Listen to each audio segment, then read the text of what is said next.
कुढ़नी में जो है केदार प्रसाद गुप्ता 3740 वोट से जीत चुके हैं। अगर ऐसा हुआ है यानी अगर बीजेपी जीत गई है तो ये हार नीतीश कुमार की हार है, ये तेजस्वी यादव की हार है, ये उस कुनवे की हार है जो कह रहे थे कि महागठबंधन जो है वो एक तरह से विजय है। चिराग पासवान, रवि किशन, पृथ्वी कुमार मालिक, केदार गुप्ता सभी लोग ने बीजेपी को जिताने में एक अहम रोल अपनाया है और केदार गुप्ता जो है फिर से एक बार विधानसभा पहुंच रहे हैं। शेखर सहनी और एमआईएम का जो वोट कटा है वही नुकसान फिर से आरजेडी महागठबंधन के लिए दिख रहा है कि शेखर सहनी को इग्नोर करना, एमआईएम को हल्के में लेना फिर से एक बार नुकसान हुआ है। पटना में पासियों को पिटवाया कैसे, जब नीतीश कुमार का रैली था तो आपने वहां जो सीटेड और बीटेड के जो अभ्यर्थी थे उन पर भी आपने एक तरह से कुर्सी फेंकवाई,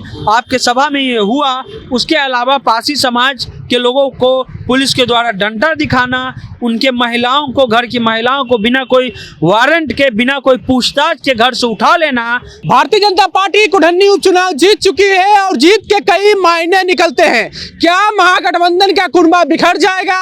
क्या महागठबंधन अब नहीं रहेगा?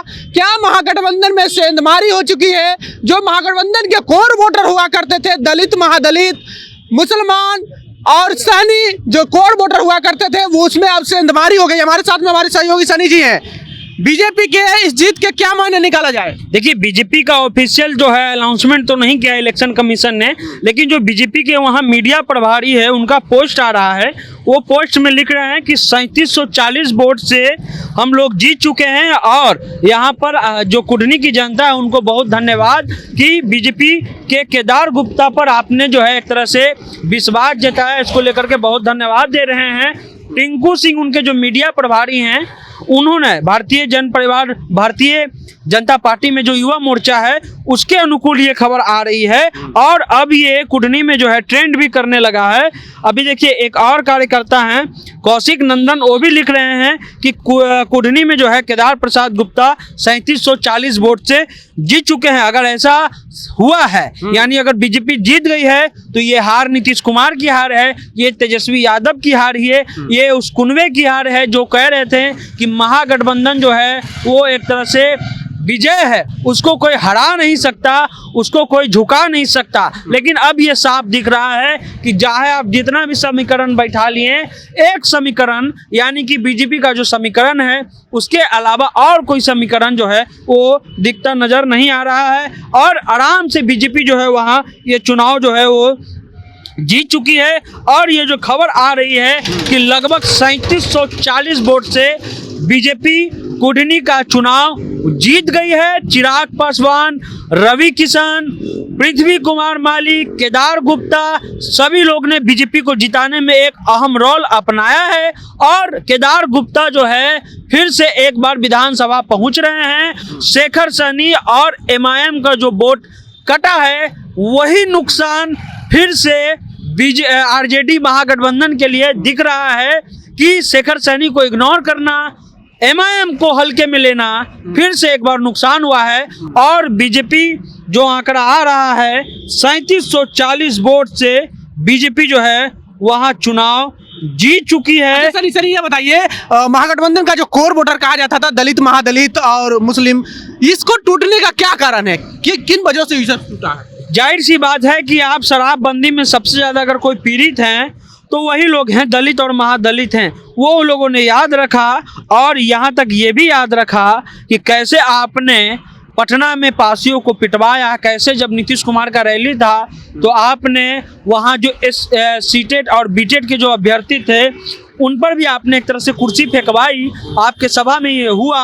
उसके अलावा पासी समाज के लोगों को पुलिस के द्वारा डंडा दिखाना, उनके महिलाओं को, घर की महिलाओं को बिना कोई वारंट के, बिना कोई पूछताछ के घर से उठा लेना, ये सभी चीज फैक्टर रहा। आप भी गए थे उस पासी के यहाँ जो कह रहा था कि हम तार के पेड़ पर थे और तार के पेड़ पर से जब हमने पुलिस को देखा तो हम वहाँ से कूद गए क्योंकि पुलिस पकड़ लेता तो 14,000 रुपया मांगता जो मेरे पास था नहीं। आज भी उसका पैर टूटा हुआ है और छाजन की इलाके में उसका घर, ये सारा फैक्टर रहा। और बीजेपी जो है उनका जो गठबंधन था माली समाज का गठबंधन था, चिराग पासवान का गठबंधन था, यही जीत में अहम रोल दिख रहा है। कहीं ना कहीं चिराग पासवान बीजेपी के लिए संजीवनी का काम कर रहे हैं। चिराग पासवान ही नहीं, चिराग पासवान के अलावा अगर इसमें देखिए माइनर वोट से जीत हुआ है 3700 बस, वो बहुत कम वोट होता है, लेकिन ये वोट निर्णायक है। ये हल्के वोट हैं, लेकिन ये वोट टिक हुए हैं, यानी उनके साथ जुटा है, और ये बहुत बड़ा फैक्टर जो है आने वाले चुनाव में होगा, क्योंकि ये हार जो है वो नीतीश कुमार की हार है।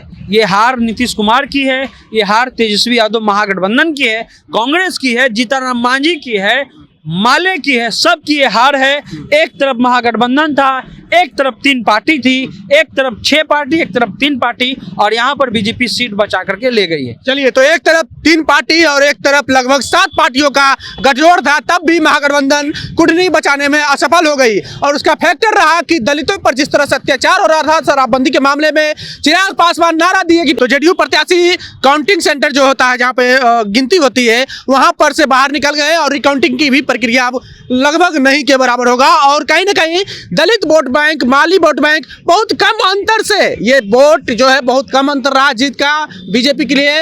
और कहीं ना कहीं महागठबंधन अब कहीं ना कहीं कमजोर होता दिखेगा, क्योंकि महागठबंधन में कई तरह के सवाल उठेंगे और कई तरह के उनको जवाब देना पड़ेगा। बहरहाल पल पल के अपडेट के लिए बने रहे जनता जंक्शन के साथ। बहुत बहुत धन्यवाद।